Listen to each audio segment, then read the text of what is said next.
slidey in the wet, but pretty used to water, so hopefully we'll be all right.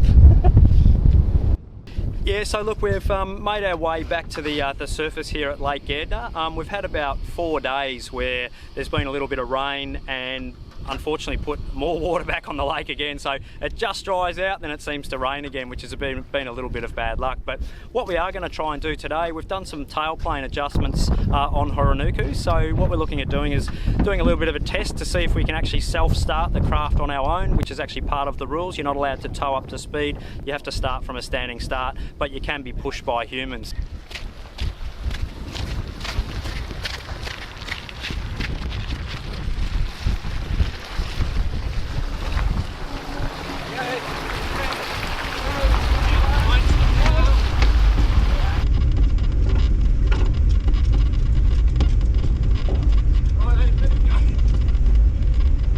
Break the record, basically we need about an average speed over 3 seconds of 205 kilometres an hour. That's about 1 mile an hour greater than the 202.9 kilometres an hour.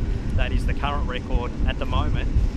There is still a little bit of water on the surface at the moment, but we are finding some dry patches, and as this afternoon progresses, we've got sort of 15 to 20 knots this afternoon.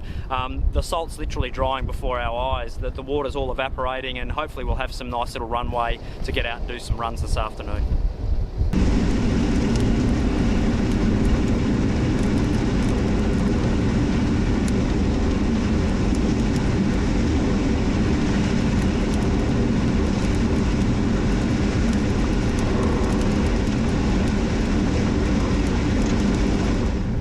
Yeah, look, we've done quite a few runs, which has been absolutely fantastic. We've had some pretty puffy and shifty breeze, anything from sort of 10 knots through to 20 knots.